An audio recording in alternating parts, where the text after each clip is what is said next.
News Radio 840 WHAS. Good Sunday morning. Bob Sokoler and the Louisville Real Estate Show here with you till the top of the hour. Hope you're having a good Sunday. We're doing, again, our Zoom show, which means send me an email and in the subject line, put question. Send it to bob@WeSellLouisville.com. And in the body of the email, tell me what the question is, and we'll get it answered for you with our team, which includes today some great people. We've got great groups that come in to do our show, starting with Randy Rocky, Swan Financial. They do a great job of getting you pre-approved. How far down can you do a loan in credit score these days, Randy? Well, we can do a no score, but definitely can do them down to 580.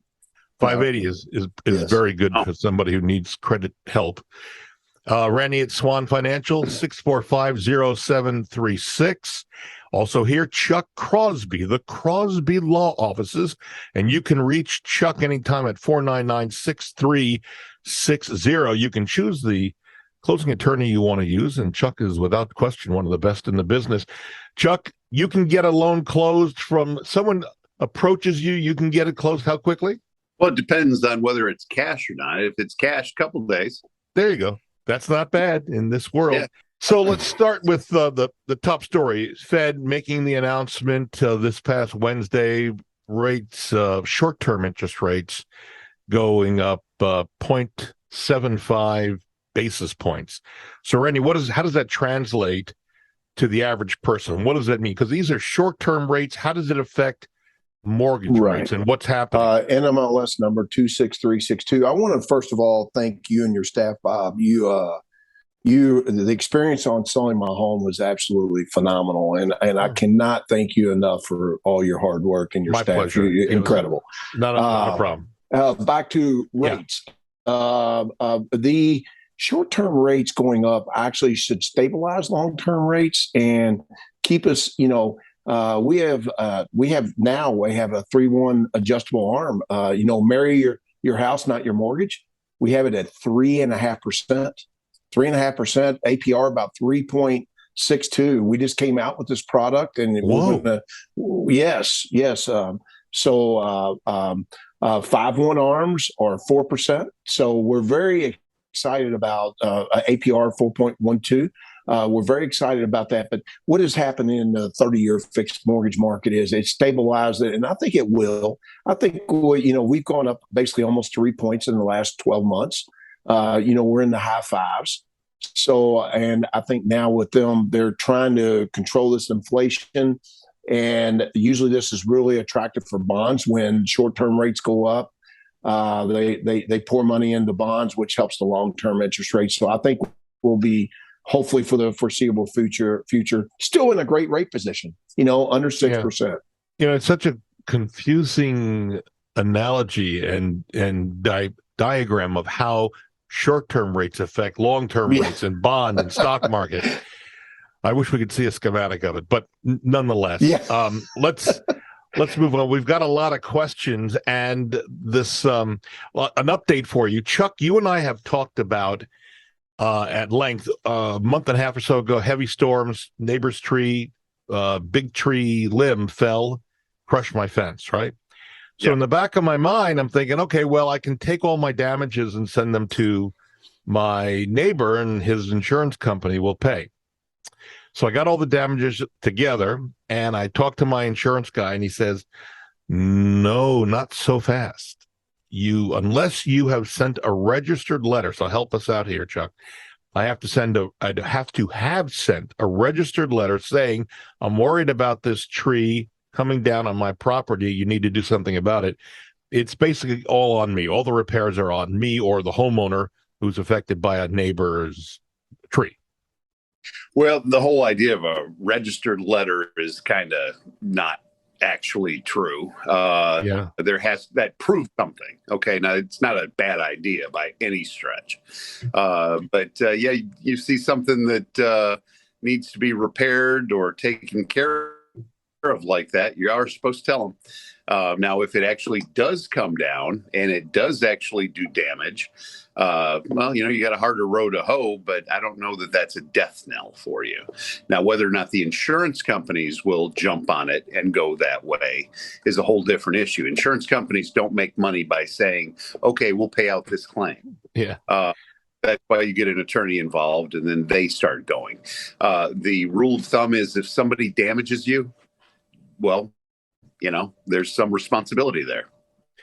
Yeah, and I got to tell you, I really wasn't thinking of giving the neighbor the bill anyway, because I want to try to maintain at least some semblance of neighbor to neighbor, right? So, but it was an eye opener for me, because I said to myself, I said, "Hey, self, so does that mean I should send a registered letter to all the neighbors on all three sides of my house saying, hey, I'm worried about your trees?" I mean, just to protect. I'm using this as an example for our listeners on the radio show. If you've got a neighbor's tree, don't think if it comes down on your car or worse, or your fence, it's just a matter of handing over the bill and letting the neighbor's insurance company pay it. Insurance companies will set all of arbitrary, goalposts that you've got to run through. Like I said, if you see something up there and you don't do anything about it, well, that actually can be some sort of offset. Oh, hey, well, I didn't know it was, like that. You should have told me if you saw it. But if somebody damages you, there's going to be some recourse. Whether or not the insurance companies automatically jump on it is a whole other ball of wax. Well, so just put a period at the end of this sentence here on this topic. So the tree that is in question is an enormous tree, but it looks perfectly healthy. So from my standpoint, and I make this example for all listeners, if you look at your neighbor's tree and they look healthy, how are you going to know that a wind gust is going to? You're not. So you're not. Yeah. So that back to the written statement, insurance companies don't make money by saying yes. Yeah. Mm-hmm. So you're saying if you push hard, then they might acquiesce. If you get deals with insurance companies, then you've got a little bit more weight going on. So you're saying hire an attorney if I wanted to push. I'm not going to, but I'm just saying. Absolutely. That would be the way to do it. All right. And I know exactly who to send you to. So. Yeah, that's right. Yeah, I've sent you a couple people this week who have had problems. And I said, listen, if Chuck doesn't do it, he knows someone who will and can do it. So just remember that. I'll give you Chuck's number out, folks, in a second. Camille writes in, she says, when I bought my home a year ago, my realtor recommended home warranty company. She said, I didn't need anything fixed until last week when my water heater went on the fritz, at which point she called the home warranty. They sent out somebody who said the water heater was never installed properly, and so it's not covered by the home warranty company. And so she's wondering, on a legal basis, does she take action against the home warranty company? They're going to say that it's a pre-existing condition caused because it wasn't installed properly. I don't know how much she can push that, if that is actually the case. But it seems to me that there might have been an inspection or something like that done prior. And how long has it been since you bought the place? She says about a year. So, and she's still with the warranty company. Yeah. And it's been working fine all that time. Yeah. That sounds, a little iffy, huh? So let me give a suggestion. You need to, Camille, go back to your agent that you worked with, because many times agents who work with home warranty companies have a working relationship with the home warranty company, and they simply make a call to the people and go, hey, listen, this is a gray area. We take care of it. This is a good client. And you'd be surprised how many times that actually takes care of it. Moving on, Johnny is selling his house. When he bought it, he knew he was in a floodplain, but his mortgage company, Randy, did not require that he get flood insurance. Does that make sense? He bought the house, it was in a floodplain, and the mortgage company did not require him getting flood insurance? Well, two things could happen in that scenario. Number one, they just flat missed it. Or number two, he could be in a floodplain where the house sits is not in a floodplain. It could be part of the property is. You hit it. So one of the two things happen there. Nail on the head. Apparently, he says only a small portion of the property is actually in the floodplain.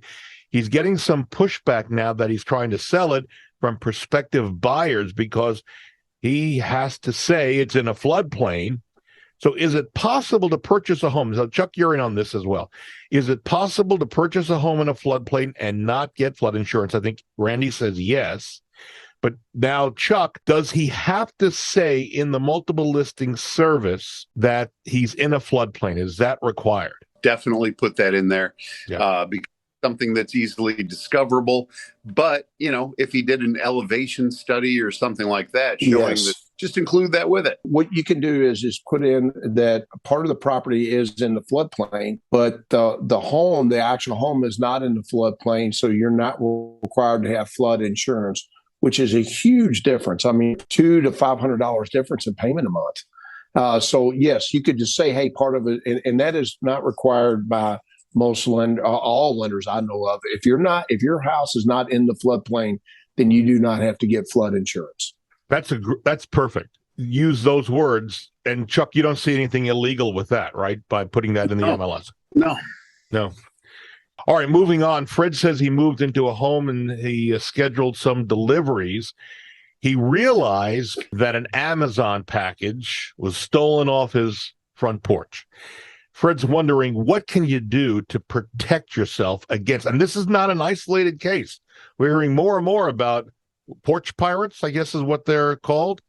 So, Randy, Chuck, either of you two have any suggestions? I've got some, but I thought maybe that you two might come up with a couple of suggestions. How do you prevent stuff from being stolen off your front porch or in the hallway of your apartment building, condo, whatever? Any suggestions on your end? Yeah, I've got that code, whatever the Amazon guy can put it in my garage. It door and lowers it. So do you just give Amazon the code to or is there a special Amazon? Something like that. Okay. Yeah. So I'll come home and I'll find stuff in the garage. I didn't know that was available, but that's good. I think people should know. It's also free. Even better. Love the word free. So some suggestions, Fred. Ask your neighbors if they held it for you, because maybe someone saw that there was a package to deliver and they're holding it for you, waiting for you to come by and pick it up. It's also a good way to meet your neighbors. You can use Chuck's philosophy, just bring over cheesecake or something and say, hey, I'm your new neighbor. Your package may have been delivered to the wrong home. That's another suggestion. Call your carrier. Ask if they have a picture of the package location.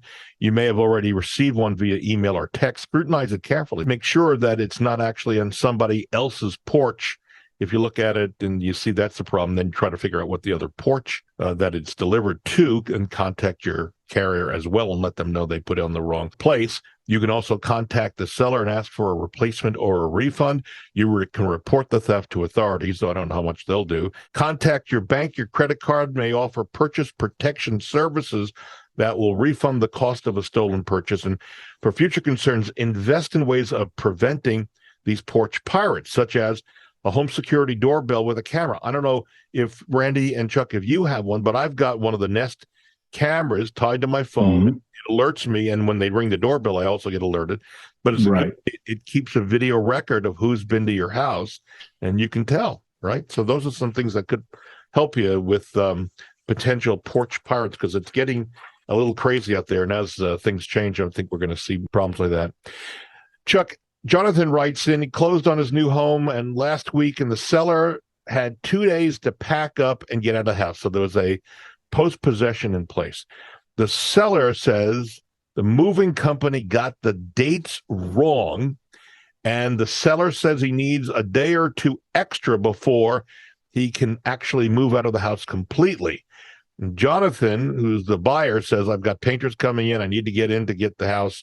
What are my rights as a new buyer? Chuck? Well, that's going to be the same situation you run into whenever you leave anybody in possession of your house. He's got some tenants. Now, hopefully, his possession agreement, post-closing possession agreement, includes some penalties and maybe a confessed judgment or something like that. But if somebody's peaceably occupying your house, you have to evict them. That's 45 days. So once you keep that in mind, well, then maybe it'll temper how you handle the thing. Swearing to the guy, add him up, hill and down, that you're going to go get the cops to kick him out. Well, that's nonsense. You can't do that. You actually have to go through the courts. Now, I got to say, in 30 years, I've seen situations that are, look like they're coming to the edge, but they usually work themselves out in a couple of days. So just take a breath, get the guy to maybe pony up some money before you do that post-closing agreement that you can hang on to, something like that. That's a good idea. Question for you, Chuck. I have a question on that scenario. If someone closed on a home and they took possession immediately, the seller decides to stay in the house. Yeah. Do they have to go through the 45-day process in that situation? They do. Wow. Yeah. The whole idea is, if you are in peaceable possession, that is to say, you allowed them to be there, and then they aren't gone, well, But what if you did not allow them? Let's say that you go to the closing and you take possession of it right there, and they get their checks, they get all that, but then they decide they want to stay. And you get the key. I mean, you as the buyer, you get the key. Let's look at the different options. You get the cops to show up. Okay, the cops are going to immediately realize that there were a few Shively cops that got sued for I think it was the judgment in excess of $1 million for just tossing someone out when they didn't have the right to do it. But that was a while back. But what they'll do is they'll say, hey, how do we know that they're not supposed to be here? Their driver's license has that address. They've got utility bills going to that address. They're a squatter. You got yourself a squatter. No kidding. Yeah. Wow. We're going to take a break and move on. Incidentally, if you're thinking about selling your house, not everything ends the way Chuck just described, by the way. No. I'm thinking either this scenario, 2 years, maybe a handful of times, and it usually works out within a couple of days. Yes. Yeah. Good. Well, if you're still thinking now of selling your house, either this year, next year, or beyond, you can have me out. It's free of charge, and there's no commitment to use me. But just to come out, we can talk and give you a plan, so at least you know what's involved and how to move forward if you decide to sell. You can just give me a call on my cell phone, 376-5483, or go to bobsellmyhome.com. and fill out the form, and I'll come out and see you. We're taking a break. With us, Chuck Crosby, the Crosby Law Offices. They do a great job of getting your loan closed. Not to mention, Chuck can also help you with a will, and there are many other things. You can reach Chuck, 499-6360. And then Randy Rocky, Swan Financial, 6450736. They do a fabulous job of getting you qualified and getting your loan to the closing table, which most likely could be at Chuck Crosby's office. And you can reach me, Bob Sokoler, anytime to help you with selling your home. We also have 12-plus agents who can get out there and help you find your next home. All you need to do is one thing. Give me a call, 376-5483. We are back in a moment on News Radio 840 WHAS. News Radio 840 WHAS, Bob Sokoler, the Louisville Real Estate Show, here with you until the top of the hour. We continue with our show, and lots of your questions coming in.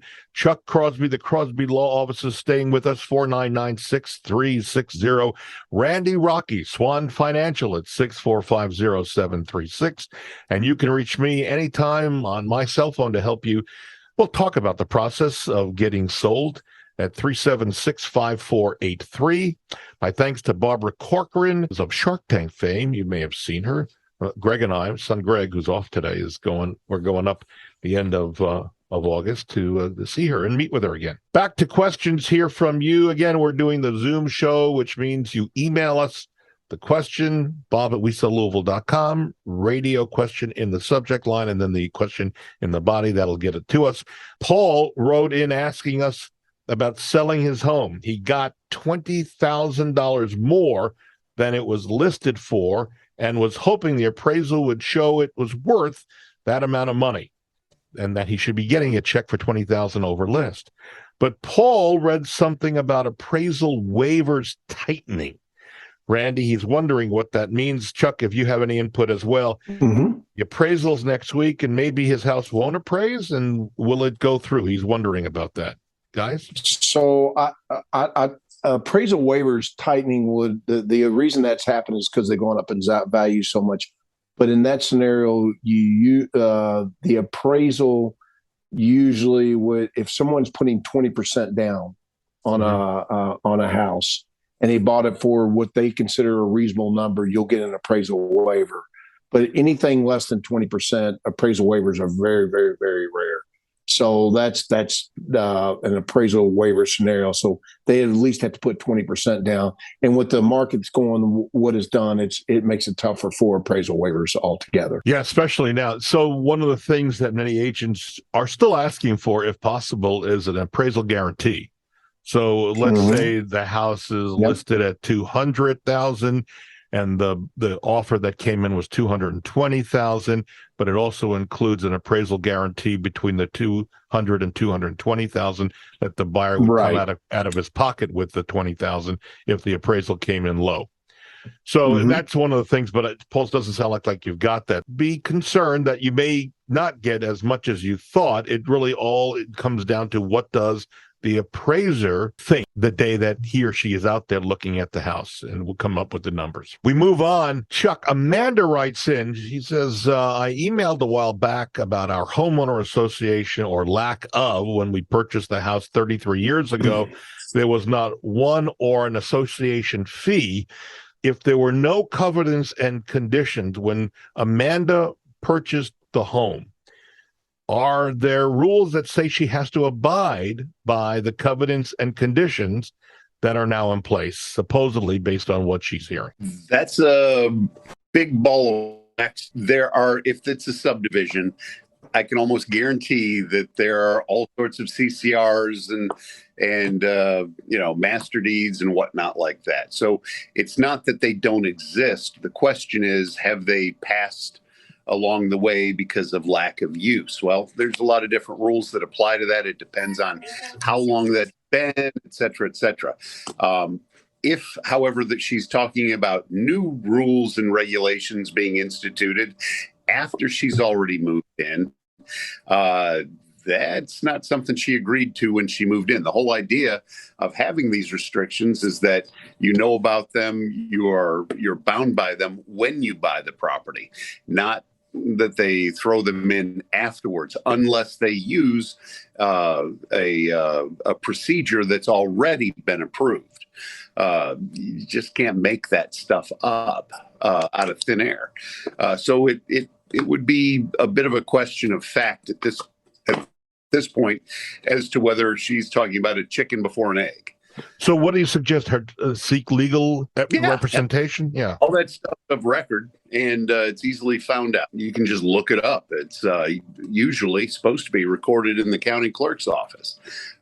So her deed would probably actually reference enough information for her to go take a look at it herself. If she needs an attorney, give me a call. Yeah, you can't just arbitrarily choose to create these rules. So she needs to do some due diligence, or have an attorney, hire an attorney to do the due diligence. Right. I'm not sure what the actual problem is, but there obviously is a problem that she wants to try to have settled. All right, moving forward here, Randy, Billy sent us an email. He's looking to buy his first house. He's not found the right one yet, but he's fearful with the Fed movement this past week and mortgage rates that go up and down in the near future. Can he lock in a rate now before he finds his home? That's a really good question. Great question. So we can lock in up to 1 year. You're kidding. On a to be determined property. Yes. Up to 1 year. So yes, he can. Are there any penalties, or are there any fees that he's going to pay if he locks in a year before? Well, if he does it 6 months or less, there's no cost up front. If he does it over 6 months with us on a to be determined property, which means doesn't have a property in mind, then there is 3/4 of a point, but we give that back accredited at closing. So, for example, on a $300,000 loan, we would need like $2,200, but then we take it off at closing. Now, here's the other beauty. If rates drop, we will do a one-time float down for them. If they go up, then he's locked in. So they also get a one-time float down for free. It's amazing. It's an amazing product we have. That is amazing. And I got a feeling a lot of people's eyes just opened, and I'm sure Billy is rather thrilled with the fact that you can lock in. So again, we're going to have Randy's contact information. Billy, just call us. Yeah, we'll give Billy the contact information again. So good stuff. All right. So wrapping up, because we're out of time. Great information here. The rates the Fed, said yes, we're bringing rates up 3/4 of a point, basically. But the interest rates are still steadying at 5.5-ish. I can say that Randy can't because they fluctuate so much. If you are thinking about selling your home, please don't hesitate. I'll come out. We can talk about how to get it on the market, what the plans should be. It's free and no obligation. And you can reach out to me at 376-5483. My thanks to Chuck Crosby of the Crosby Law Offices. You can reach Chuck and his team anytime at 499-6360. By the way, you look very dapper today in your tie. Yeah. Getting dressed up early in the morning on a Sunday. Also, Randy Rocky, Swan Financial.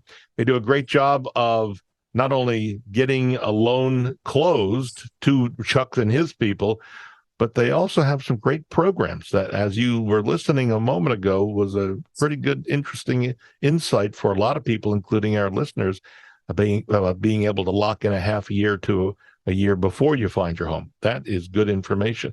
You can reach Randy at 645-0736. And again, my email, if you want to reach out to me, we have a free no obligation booklet that will help you with hundreds of tips getting your home ready on the market. It's free. Again, no obligation. Send me an email, bob@WeSellLouisville.com. Put selling tips in the subject line, or just you give me a call, 376-5483. We're out of time. See you next Sunday right here on News Radio 840 WHAS.